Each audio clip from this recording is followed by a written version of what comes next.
You guys ready? Let's just do questions. You guys know our ambassador? Hello, everyone. We brought him with us. He just started. Now he's staying behind. You're in charge. Thank you. He's going to do an awesome job. Appreciate it, sir. All right, let's do it. I don't have a statement. Let's just do it. Mr. Secretary, thank you for taking questions. Diplomacy depends on predictability, reliability, trust. Markets are crashing around the world for the second day in a row. The consensus is that the president's tariffs were much higher than expected and based on economic formulas that people do not understand.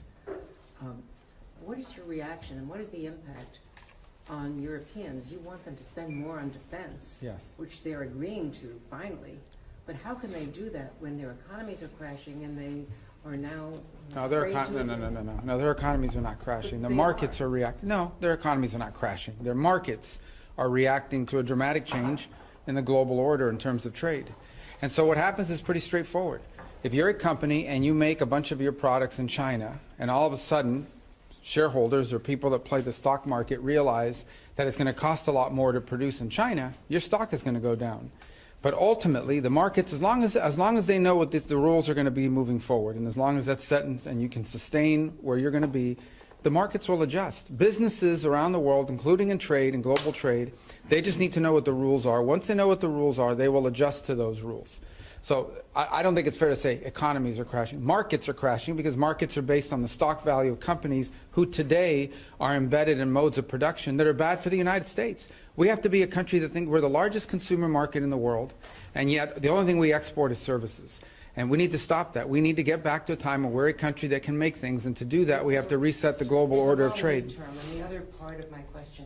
Well, the worst thing is to leave it the way it is forever. I mean, this just can't continue. We can't continue to be a country that doesn't make things. We have to be able to make things to provide jobs for Americans.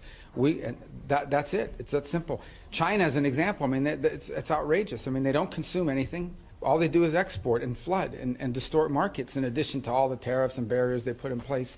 So the president rightly has concluded that the current status of global trade is bad for America and good for a bunch of other people, and he's going to reset it, and he's absolutely right to do it. Let me ask you about also the predictability of relationships with allies.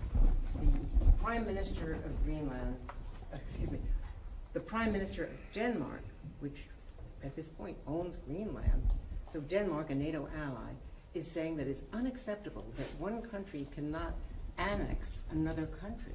Well, no one's annexed anything. It's going to be up to Greenlanders. The Vice President made that clear. He's going to respect the self-determination of Greenlanders. So at some point, the Greenlanders have made clear that they want to be independent of Denmark. So that's Denmark should focus on the fact that the Greenlanders don't want to be a part of Denmark. That's what they should focus on. We didn't give them that idea. They've been talking about that for a long time. Whenever they make that decision, they'll make that decision. And then what we're not going to do is let China come in now and say, offer them a bunch of money and become, dependent on China. The president said he would not rule out using military force against Denmark, a NATO ally. No, he said he would not rule out. No. He said he would not rule out. He said, I'm not going to rule out anything if Greenland is encroached upon by a foreign power like a China or Russia or anybody else. But it doesn't matter because Greenlanders are going to make a decision. They're the ones that want to get away from Denmark. They're the ones that want to be independent. Not us. We didn't come up with that idea. They did. And if they make that decision, then the United States would stand ready, potentially, to step in and say, okay, we can create a partnership with you. We're not at that stage. But that's what the Vice President made clear last week in his visit there. His statement was very abundantly clear, that we will respect the self-determination of the people of Greenland. The people of Greenland. And they're the ones that want to leave Denmark. That wasn't our idea. All right, well, second question here. Missy from Washington Post. Mr. Secretary, I'd like to ask you about the Russia-Ukraine negotiations. Can you give us tell us about the American assessment of the conditions that Russia put forward regarding the Black Sea ceasefire talks, and also the British and French foreign ministers said this morning that Putin was dragging his feet. Do you agree with that? Maybe. I mean, he might be. We don't know yet. We're going to find out fairly soon. I mean, look, here's what the president wanted to do. He wants to end this war, and he wanted to test it very early in his administration. Is it possible to end this war on terms that are acceptable, obviously, to both sides? Because you can't end a war unless both sides agree. And that's what we're in the process of finding out. We will know soon enough, in a matter of weeks, not months, whether Russia is serious about peace or not. I hope they are. It would be good for the world if that war ended. But obviously we have to test that proposition. So we're working through that process. We had a visitor, that Mr. Kirill was here this week, had a chance to sit down with him. He met with others. He'll take some messages back, and the message is the United States needs to know whether you're serious or not about peace. Ultimately, Putin will have to make that decision. The Russian Federation will have to make that decision. I think the Ukrainians have shown a willingness to enter, for example, into a complete ceasefire to create space for negotiation.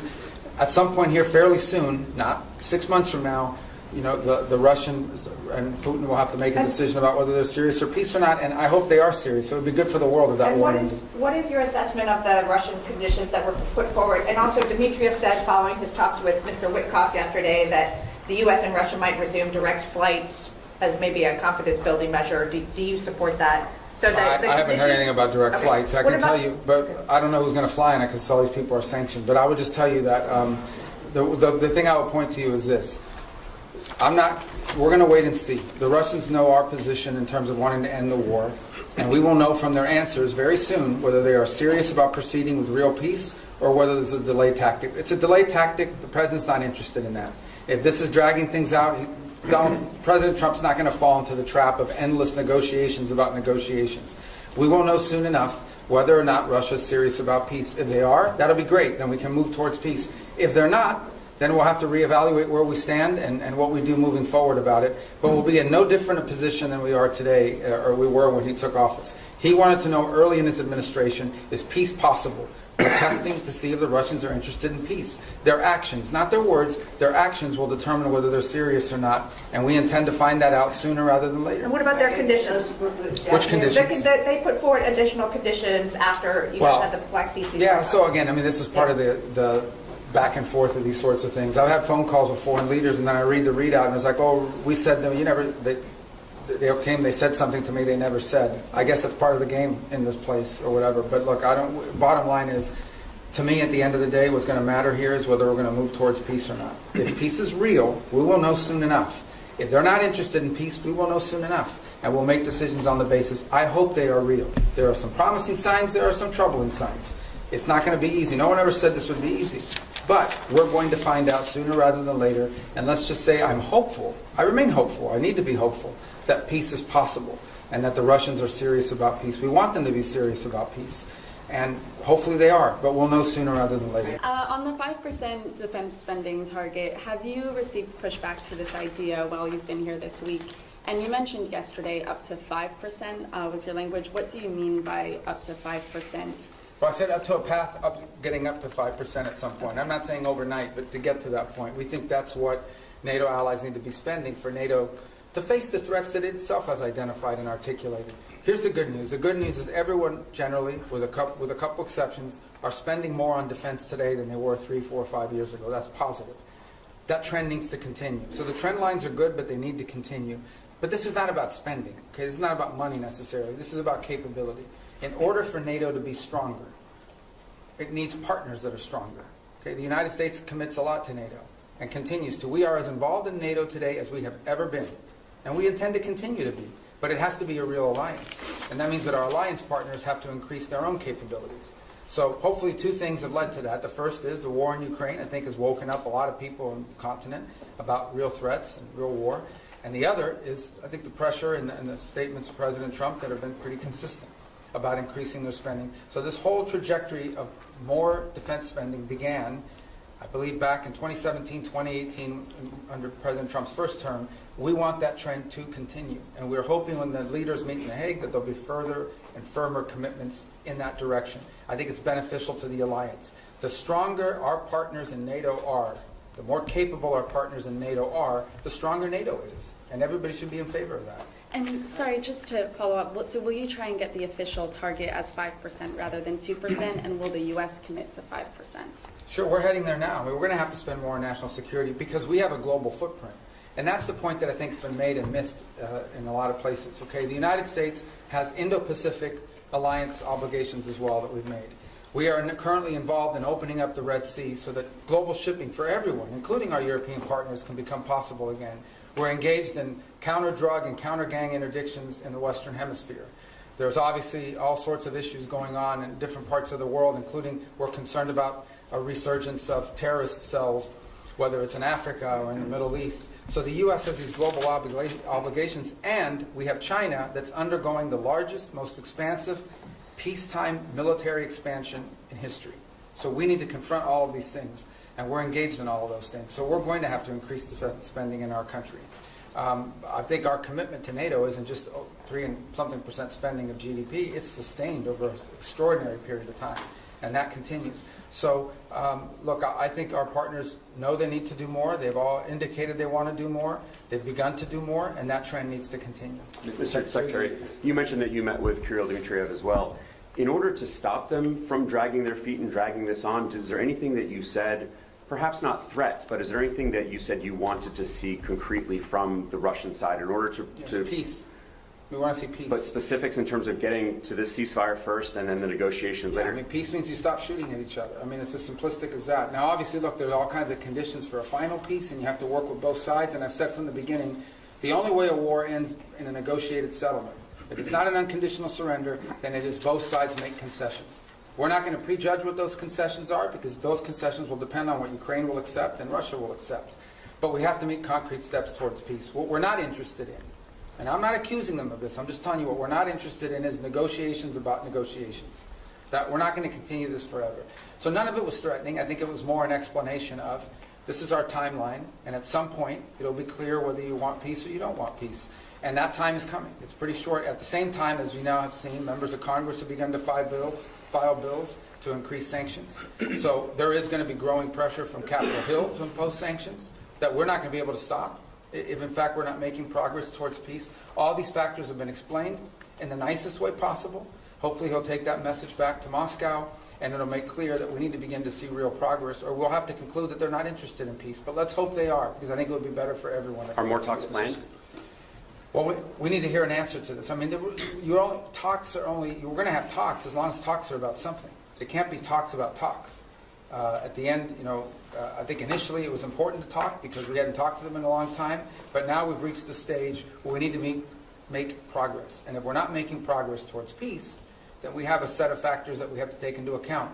But hopefully we are going to make progress towards peace. I remain optimistic that we can. It'll be hard, it'll be difficult, but I'm optimistic that we can. Mr. Secretary, the Myanmar earthquake, I mean, normally in these kind of events you would have up to 200 Americans with sniffer dogs, special equipment, experts in their field, saving lives on the ground.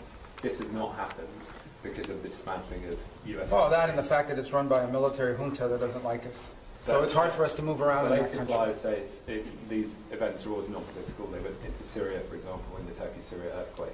So they can access... Well, we're not the government of the world. No, we'll provide humanitarian assistance, just like everybody else does, and we will do it the best we can. But we also have other needs we have to balance that against. We're not walking away from humanitarian assistance. But again, I go back to a lot of other rich countries in the world. They should all be pitching in. We're going to do our part. We already have people there. We'll have more people there. We'll help as much as we can. It's not the easiest place to work. Okay, they have a military junta that doesn't like us, doesn't necessarily allow us to operate in that country the way we wanted to. That would have impeded our response no matter what. That said, we are willing to continue to help in the humanitarian crisis. Other countries need to do so as well. China's a very rich country. India's a rich country. There are a lot of other countries in the world, and everyone should pitch in. I don't think it's fair to assume that the United States needs to continue to share the burden, 60-70% of humanitarian aid around the world. We will be in the business of humanitarian aid, but we have other priorities as well that are national interest priorities of the United States, and we're going to align all those to be properly balanced. Isn't it soft power? I mean, all of the experts in this have said the reason is not because of the politics of Myanmar, but it's because of the dismantling of USA. You simply couldn't deploy. Yeah, I don't listen to these so-called experts. There's not real experts. These are so-called experts. These are people that are part of that NGO industrial complex. No, these are people that make millions and hundreds of millions of dollars in these NGOs all over the world that stand up and they get flooded with U.S. taxpayer money, and then we have to spend $100 million to get $10 million to people. We're not doing that anymore. Okay? We have stopped. We are no longer going to spend $100 million to get $10 million to recipients. We're not going to fund these global NGOs all over the world that are living off of this. We're not doing it. We are prepared to help and work with governments and appropriate NGOs on the ground that are delivering assistance. We will be there and we will be helpful. There are a lot of other rich countries. They should also pitch in and help. And some of them are and some of them are not. But we are going to do our part. We're going to continue to do our part. But it's going to be balanced with all of the other interests we have as a country. We are not a nation. We are richest country in the world, but our resources are not unlimited.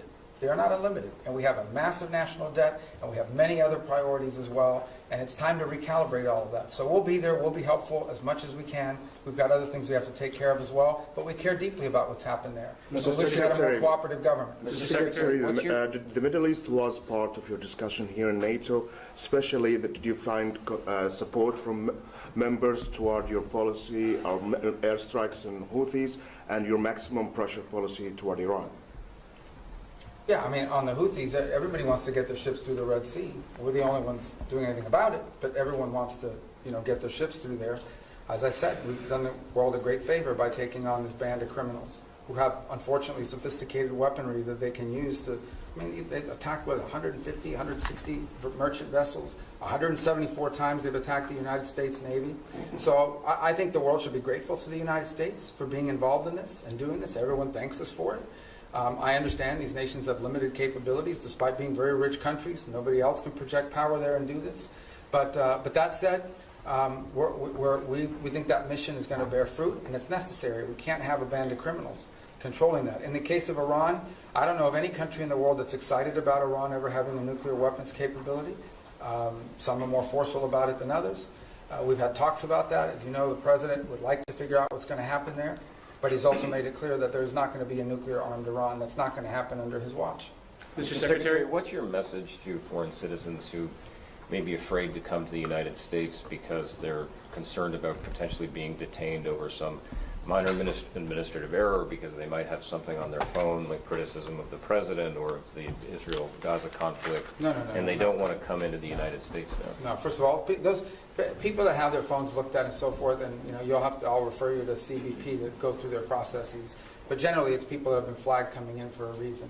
I would say that if you're not coming to the United States to join a Hamas protest or to come here and tell us about how right Hamas is, or to tell us about, stir up conflict on our campuses and create riots in our street and vandalize our universities, then you have nothing to worry about. But thousands and thousands of people come into the U.S. every single day to conduct business, to travel, to do all sorts, to visit relatives. It happens every day. It's very commonplace, and nobody has a problem.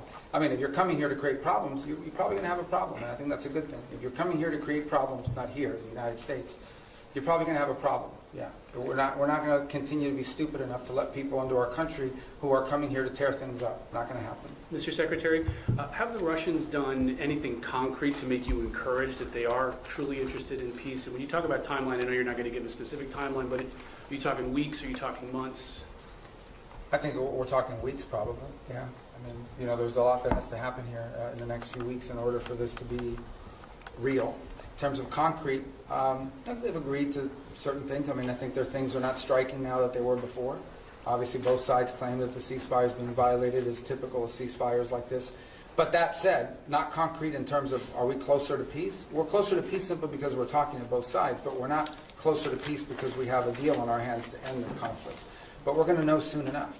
That's my point I make everybody. People come, oh, well, Putin, you can't trust him. It's not about trusting Putin. Not about trusting anybody. This is about actions. If you're interested in peace, you stop fighting. And you lay out the conditions by which you're willing to end a war. And they have to be reasonable conditions, right? Not crazy stuff. If you're interested in peace, that's what you do. If you're not interested in peace, then you sort of drag it out and you come up with excuses and you pull, and we know that, and we're not going to get pulled into that. But let's hope it doesn't come to that. Let's hope it, let's be optimistic that that's not the direction we're going. We're prepared if it is, but let's hope that we're not heading in the direction of this is just a delay tactic. Your allies here and also Ukraine, they believe that Russia is actually preparing to launch another campaign, a military campaign, as soon as the winter season ends. Do you have any reason to doubt that? That they're going to do what, I'm sorry? The Russians they are preparing to start another military campaign. Well, then we'll know they're not interested in peace. And at this very moment, they're targeting energy sites. Can I get a reaction to that? Targeting what, I'm sorry? Energy sites in Ukraine. Well, again, I get it. Then that means they're violating the ceasefire. That's not a good sign, But I think I would tell you this, that ultimately this is a war right now. Things are going to be blowing up in Ukraine and inside of Russia because there's still a war going on. That's what we're trying to end. Okay, if we have a true ceasefire, which is what we wanted, a complete ceasefire, nothing should be blowing up. But the Russians didn't agree to that. They wanted a partial. And then obviously when you get into these partials, it's one of the reasons why we didn't push for a partial. We'll take it because it's better than nothing. But one of the reasons why we didn't push for a partial, because there's always disputes about what are you hitting and what you're not hitting. But in the end, this is still a war, and we want it to stop. The fact that religious sites are being hit, or energy sites are being hit, or civilian sites are being hit, that's why war is a bad thing. And that's why the president wants to end it. As far as them conducting another campaign, well, then that'll be a very clear sign. Right? If all of a sudden we wake up tomorrow and the Russians are launching a massive offensive, then I think that's a pretty clear sign they're not interested in peace. That hasn't happened yet. Let's hope it doesn't happen. We want to know whether they want to do peace or not. And if they do, then there's a way there, and we're willing to help. If they're not, then it's good to know early so we can adjust our policies accordingly. All right, everybody, All thank right. you so much. Thank you, guys. Thank you.